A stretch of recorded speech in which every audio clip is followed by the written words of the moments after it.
Guitar Players, tudo bem com vocês? Eu sou o Matheus Luthier, começando mais um vídeo aqui nesse canal que eu falo sobre luthieria, falo sobre instrumentos musicais. Chegado nesse assunto, já se inscreve no canal porque rola muita coisa bem legal aqui pra você, tá? Toda terça e quinta tem vídeo, onde terça-feira a gente troca essa ideia, eu respondo as perguntas que vocês me mandaram lá no Instagram. Tô com algumas perguntas aqui já selecionadas para responder hoje. E na quinta-feira temos vídeo na bancada, tá? Ali na bancada, onde eu resolvo ali os problemas, faço customizações e modificações em instrumentos. Fica ligado no canal aqui. Tamo junto. Bom, ó, as perguntas estão aqui. Vou começar aqui pela primeira de hoje. Quem mandou essa pergunta foi o GS Manso. Ele mandou o seguinte: Seise ou Tajima? Olha, pergunta polêmica, hein? Seise ou Tajima? Porque assim, para quem não sabe, Seise Tajima é um luthier muito reconhecido aí mundialmente, um luthier brasileiro de São Paulo. Eu conheço ele, eu conheço o Seise Tajima, conheço pessoalmente, já troquei uma ideia. Ele foi ali um grande precursor dos instrumentos musicais ali no Brasil, assim, na construção e na comercialização de instrumentos nacionais, né? Depois da Giannini, depois das mais antigas, ele chegou forte ali fazendo guitarras elétricas, né? E assim, o Seise Tajima vendeu a Tajima, né? Ele fez a Tajima e depois ele vendeu essa fábrica para alguém, que eu não sei quem é, mas a Tajima continua até hoje. E depois ele criou uma marca chamada Seise, né? O nome é dele, né? Ele fez a marca, vendeu o nome, enfim. Aí o cara quer saber qual das duas é melhor, Seise ou Tajima. Hoje em dia, pessoal, eu continuo preferindo o Tajima, tá? Real. Eu pego bastante Seise aqui, tem vídeo de Seise no canal, e pego bastante Tajima também. O que eu percebo, tá? Os violões da Tajima são melhores, então assim, por exemplo, madeiramento de escala, né? Tem muito Tajima, né? Pode ser, eu não sei agora os lançados em 2023, né? Mas assim, já peguei muito Tajima aqui, a maioria da escala deles é uma escala de rosewood, né? Uma madeira rosewood, certo? A escala do Seise é technical wood, né? Que é um material que é tecnicamente madeira, é uma mistura de resina com pedaços de madeira, né? Então assim, eu diria que a qualidade do madeiramento, de você pegar um violão, por exemplo, um Tajima Dallas ou um Kansas e comparar com um Seise desses novos, você vai reparar que a madeira do Tajima vem madeiramento melhor. Construção também um pouquinho melhor. Então assim, os violões da Tajima são melhores, tá? Você pega aquele violão da Tajima, aquele Signature do Juninho Afran, mano, é muito legal aquele violão. E tem os Tajima Vancouver também, você pega um Tajima Vancouver, instrumento interessante, o custo é bom e a madeira é boa, tá ligado? Então assim, eu prefiro o Tajima. As guitarras também, tá? As guitarras também. Se eu não me engano, eu tenho quase certeza que todas as guitarras da Seise hoje em dia são produzidas na China. A Tajima ainda tem duas partições, né? A Tajima ainda tem aquelas guitarras que são fabricadas no Brasil, claro, com peças chinesas, né? Ponte chinesa, tarraxa chinesa, tudo chinês, mas é fabricado no Brasil. E tem a linha que é completamente chinesa também, da Tajima. Eu prefiro as Tajimas também, tá? As Tajimas nacionais, elas são melhores do que as guitarras da Seise. Em construção, em hardware, tá? As guitarras da Seise já me decepcionaram em hardware, né? Eu peguei esses dias aí, no canal, tem vídeo dessa guitarra no canal. Uma guitarra Seise nova, onde as ferragens eram de cores completamente diferentes. Então assim, o cara pegou uma guitarra branca com ferragem dourada. Eu vou até sugerir esse vídeo aí pra vocês verem. A ponte, a cor era diferente, a ponte do plate era diferente. As tarraxas eram de cor diferente da ponte e do plate, né? Que a Telecaster tem a ponte aqui e tem aquele plate dourado aqui, né? Metálico no caso. Então assim, a guitarra era branca com ferragens douradas, mas cada dourado tinha uma tonalidade. Isso dá uma incomodada, até porque é uma guitarra que custa caro, né? Então você paga mó grana numa guitarra pra vir uma ferragem de cada cor. Tanto que nesse vídeo aí o dono trocou tudo, tá? O cara trocou todas as ferragens, falou, não, vamos padronizar aí e já era. Ele comprou as ferragens da mesma cor, ficou legal. Então assim, claro, hoje em dia a Seise, ela tem um marketing muito melhor. né? Ela tem um posicionamento nas redes sociais, principalmente, né? Tem apoiado bastante artista que está em ascensão, né? Então, assim, o marketing da Seize é melhor, mas a qualidade do instrumento, a Tajima continua sendo melhor. Agora, em relação a preços, eu não sei te dizer qual custa mais caro ou mais barato. Não sei mesmo. Eu não compro instrumento novo, né, velho? Raramente, né? Então eu tô meio por fora. Mas dá umas pesquisadas aí e veja o que é melhor pra você. Seize é ruim? Não, Seize não é ruim. São honestos, você toca, as guitarras aceitam upgrades legais, os instrumentos aceitam uma boa regulagem também, mas madeiramento, tá? Madeiramento Tajima sai um pouquinho acima ainda. Pode ser que a Tajima agora, recentemente, né, de 2023 para cá, pode ser que eles tenham começado a usar esse Technical Wood. Afinal, vários fabricantes estão usando o Technical Wood na escala. Então é tudo uma coisa que vale a pena ser pesquisado, certo? Bom, vamos lá. Vou para a próxima pergunta aqui. A próxima pergunta é do Binho Kleber Ramos. Ele mandou o seguinte: voltar do baixo fretless para o convencional, porém tem um binding. Como slotar? O que acontece? O baixo dele era um baixo normal, com trastes. Ele tirou os trastes e deixou ser fretless. Né? Para quem não sabe, fretless é um instrumento que não tem traste. Você posiciona o dedo ali onde seria o traste e faz a nota. É muito comum em contrabaixo. Porém, também é muito comum a pessoa deixar um baixo que era normal, você converter ele fretless e é normal o cara se arrepender depois de tentar voltar. Porém, quando você faz o instrumento fretless, você tampa o slot dos trastes. Né? Então você tampa o slot, né, com resina, ou com madeira, ou com PVC, ou com material de luminoso. Né? Tem gente que gosta de colocar aqueles material neon, que quando bate uma luz você consegue ver as marcações, fica legal também. Então assim, ele tampou o buraco do traste e agora ele quer colocar traste. E ainda por cima o instrumento tem friso, então não dá pra... Se você cortar o slot de volta, vai zoar o friso. Cara, vai zoar o friso. Se você realmente quiser fazer isso nesse instrumento, você vai ter que trocar o friso, tá? Para fazer um bom serviço, vai ter que remover o friso, slotar o baixo de novo, instalar o friso de novo e depois instalar traste. Eu acredito que você vai ter um custo bem alto de mão de obra nisso aí. Aí veja se vale a pena você fazer isso nesse baixo ou se vale a pena você vender esse baixo fretless para alguém que queira um baixo fretless e comprar um baixo já com trastes, né? Tem que ver, mas você vai gastar uma grana para fazer isso aí, vai gastar uma boa grana, viu? Se você realmente quiser reverter esse instrumento que você está falando. A próxima pergunta aqui é do XD O Double. Ele mandou o seguinte: vale a pena um upgrade de luxo em uma Epiphone Les Paul Special? Cara, veja bem, Epiphone Les Paul Special é um instrumento bem polêmico. Por quê? Porque existem muitas Epiphones Les Paul Special que a madeira não é madeira, é compensado.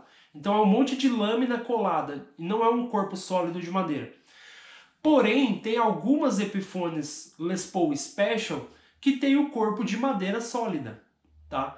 Algumas têm o corpo compensado, algumas têm o corpo de madeira sólida.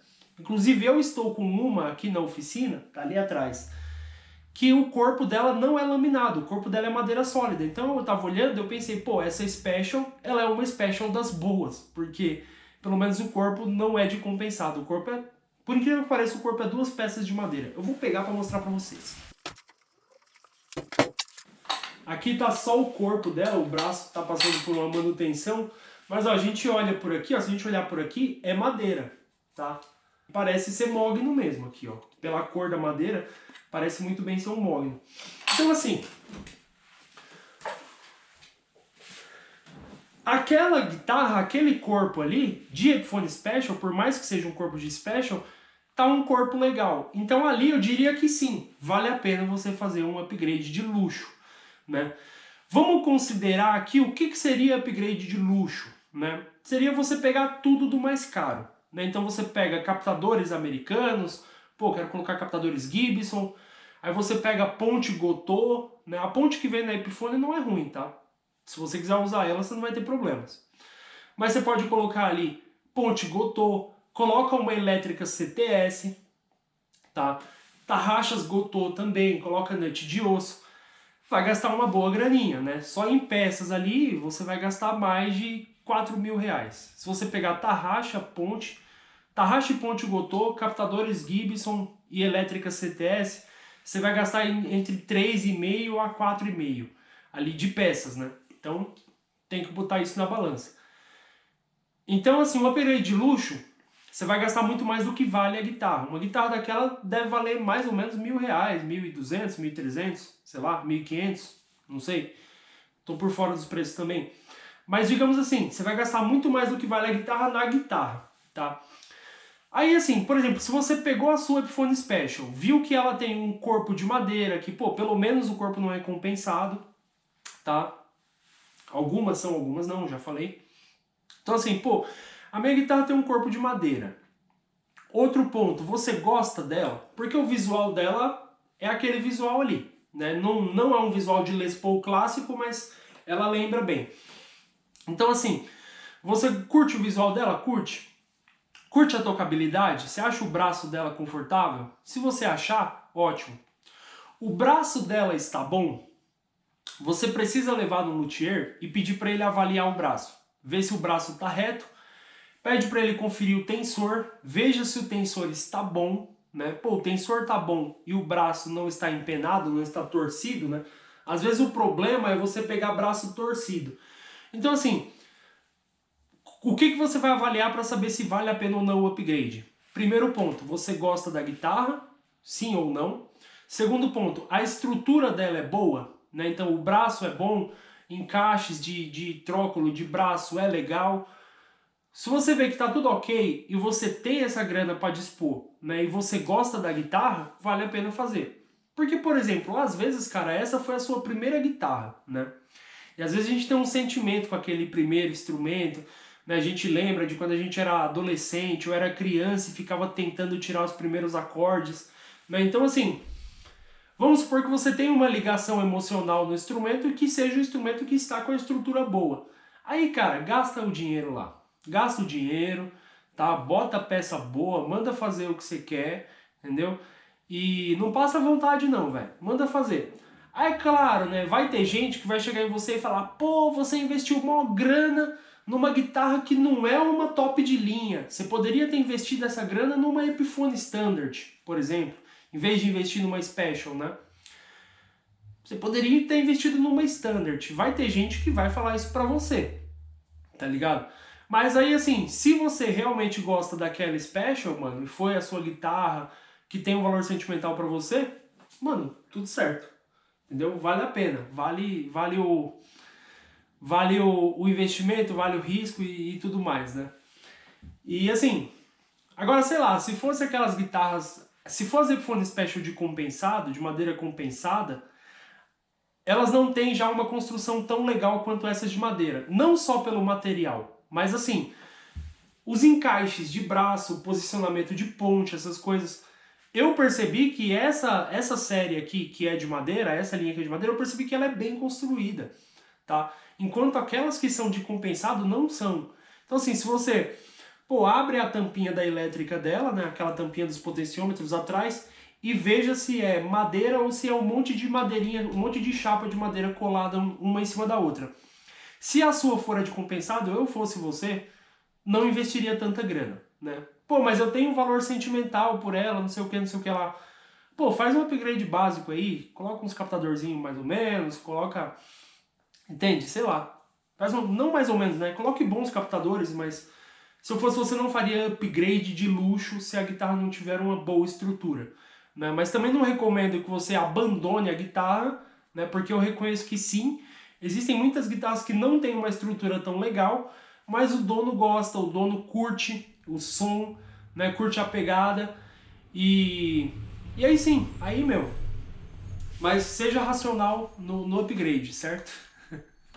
Bom, próxima pergunta aqui. O RF Luthieria, ele perguntou o seguinte: fala, Matheus, diz aí, escala clara ou escala escura interfere no timbre? Qual o seu ponto de vista técnico? Cara, esse é um negócio, né? Madeira influencia no timbre. É sempre uma mística falar disso aqui no canal, né? falar no YouTube, né? Porque eu sei que tem muita gente que tá aí sentado assistindo que acredita que a madeira não influencia em nada no timbre. Por exemplo, a madeira não influencia em nada. E eu sei que tem gente que está assistindo que acredita que a madeira influencia aí muito. Agora eu vou falar a minha experiência, tá? Alguns anos atrás eu trabalhava em uma fábrica de instrumentos, uma fábrica de guitarras. O meu ponto de vista é baseado na minha experiência, né? Eu trabalhava em uma fábrica de instrumentos onde existiam os mesmos instrumentos, digamos assim, configuração de ponte, captador, madeiramento de corpo, tarraxa, nut, né? Eram os mesmos instrumentos, só mudava o braço, né? Então assim, o meu trabalho lá era justamente a linha de montagem. Então os instrumentos saíam da pintura e ia para minha mão para mim fazer a montagem, instalar ponte, instalar tudo, deixar regulado para entregar para o cliente. E assim, tinha dias onde eu montava, por exemplo, um Telecaster. Montava uma Telecaster com escala escura, com braço escuro, e montava uma Telecaster com braço de maple, escala de maple, né? E sim, eu percebia a diferença, tá, no timbre, eu ligava no ampli, e eu percebia que o braço de maple, ele era sim mais agudo, né, o som mais agudo do que o braço com escala de rosewood, uma escala escura ou uma escala de jacarandá e tudo mais. Essa diferença eu notava, né? O som era um pouco mais brilhoso, um pouco mais ardido, um pouco mais estralado, tá? Sendo mesma marca de corda, mesmo captador, mesma montagem, né? Mesmo corpo, basicamente o mesmo tudo, só mudava o braço. Eu percebia que o timbre sim mudava, tá? E às vezes mudava tipo a madeira do corpo e aí o timbre mudava. Claro, o captador que usava lá, ele tinha a característica dele, né? Então você percebia que o captador mandava muito no timbre, aquela característica sonora estava ali, porém com uma pequena mudança entre um instrumento e outro, tá? Eu diria que sim, o captador manda mais no timbre, tá? O captador e o amplificador que você está usando, ele manda mais no timbre. Porém, sim, quando você altera a madeira, o timbre fica diferente, tá? Agora vamos supor, liguei a guitarra com braço de maple e eu achei que tem mais agudo do que eu gostaria que tivesse. Cara, vai no amplificador e tira um pouquinho de agudo, entendeu? Ou adiciona um pouquinho de grave. Então, sim, tudo isso você pode fazer também num pós-ajuste, né? Na hora de você tirar seu timbre mesmo, você buscar pelo que você procura, né? Sonoramente falando ali no seu ampli, né? Agora sim, pessoal, isso que eu te falei agora é a minha experiência, é a minha vivência. Tem gente aí que não vai querer acreditar, que vai continuar falando. Então, velho, o dia que você tiver a vivência de realmente montar instrumentos idênticos, somente mudando a madeira, você vai ter essa percepção de que sim, o timbre é diferente. É muito diferente? Não é muito diferente. Não é muito diferente, mas é, né? Para quem tem ali uma percepção, por exemplo, eu testo muitas guitarras por semana, né? E na fábrica lá, eu testava também muitas guitarras, afinal eu fazia a montagem de muitas guitarras por semana. Então quando você tá ali naquele feeling de pega uma, solta a outra, você consegue sacar algumas diferenças, né? Então, sim, a madeira influencia. Eu diria que principalmente a madeira da escala. Mas bom, beleza, comenta aí embaixo o que você acha. Eu vou deixando esse drecada por aqui, que eu acho que ele já deve estar longo. E, obrigado para você que acompanha o canal. Obrigado para você que participou, mandou perguntas. Hoje recebi aqui boas perguntas, né? E é isso. Me segue lá no Instagram, @mateus.luthier, tá? De vez em quando eu solto lá nos meus stories umas caixinhas de pergunta para você deixar a sua pergunta, né? Então você pergunta lá no Instagram e eu respondo aqui. Acompanha aí. Ó, clica aí, vou deixar um vídeo aí do lado sugerindo para você assistir, um vídeo legal também. Assiste aí. Tamo junto, valeu.